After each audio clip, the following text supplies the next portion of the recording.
Je n'arrive pas à savoir si, en fait, les élus de gauche aujourd'hui sont vraiment à côté de leur pompe ou s'ils jouent au naïf pour espérer, en fait, continuer d'avoir le vote de ces banlieues et de ces quartiers qu'ils chouchoutent, en fait, depuis des années. Et on s'aperçoit que les députés de la France Insoumise, y compris d'ailleurs Raquel Garrido, sont systématiquement dans la roue des délinquants, des criminels, des émeutiers, des communautaristes, des islamistes dans les cas de manifestations organisées par des salafistes, etc. Ils sont systématiquement dans la roue de tous ceux qui veulent détruire la République française. C'est le grand paradoxe aujourd'hui de cette gauche.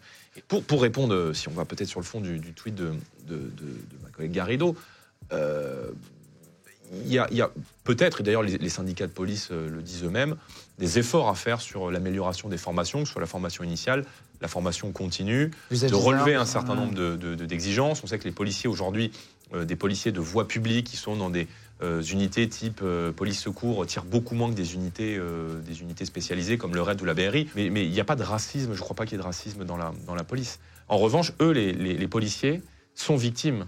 Pour moi, les violences policières, elles sont dirigées contre les policiers. Voilà, c'est les policiers qui, tous les jours dans les quartiers, se font tirer dessus, se font insulter, se font cracher dessus, se font tirer dessus et mettent systématiquement leur vie en danger devant des gens qui sont des récidivistes. Moi, tu sais, il y a quelques jours, j'étais au commissariat de Gennevilliers et j'ai eu l'occasion de rencontrer beaucoup de fonctionnaires de police ces derniers jours. Et il y a un policier au commissariat de Gennevilliers qui m'a dit on avait en face de nous des gens qui voulaient nous tuer.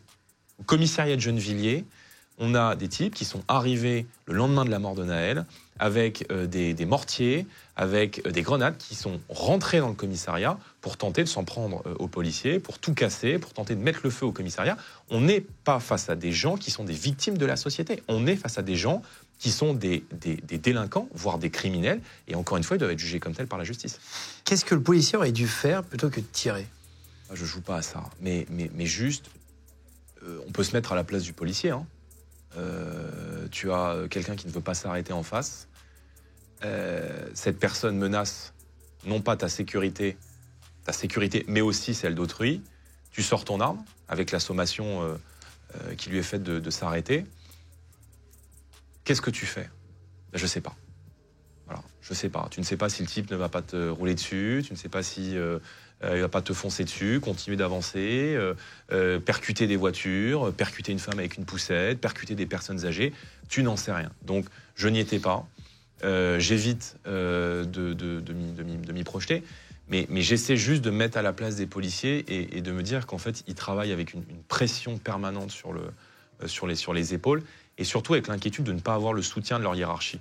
Tu sais, moi, il y a un policier qui m'a dit si j'avais été à la place de mon collègue, j'aurais préféré me faire rouler dessus, me faire écraser le pied plutôt que de faire usage de mon arme et en fait de ruiner ma carrière, peut-être ma vie et celle de ma famille. Il y a eu l'histoire de la cagnotte qui a beaucoup fait parler. C'était en top tweet, la cagnotte, pendant plusieurs jours. Certains politiques pensaient qu'il fallait l'annuler, cette cagnotte, la détruire ou la donner à des associations. Une autre partie, je crois que ça a été donc créé par Jean Messia, cette cagnotte. Quel est ton avis là-dessus aussi ? Moi, j'ai été plus choqué par le 1 milliard d'euros de dégâts en fait, que vont nous coûter les émeutes. La casse du mobilier urbain, des voitures, des bâtiments publics, que par une cagnotte qui est le signe, à mon avis, spontané, au-delà de qui l'a lancé, etc. Ça, je pense que c'est des polémiques qui sont un peu secondaires.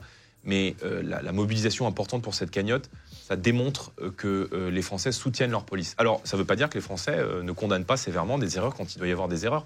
Mais je rappelle que cette cagnotte, d'ailleurs, de ce que j'en ai vu, sauf erreur de ma part, elle n'est pas destinée en fait aux policiers, mais à la famille du policier. Et on peut se dire que la famille du policier a été aussi très, très affectée par ce qui s'est passé. Et probablement que la carrière de ce fonctionnaire de police est peut-être en grande partie, non pas terminée, mais en grande partie abîmée.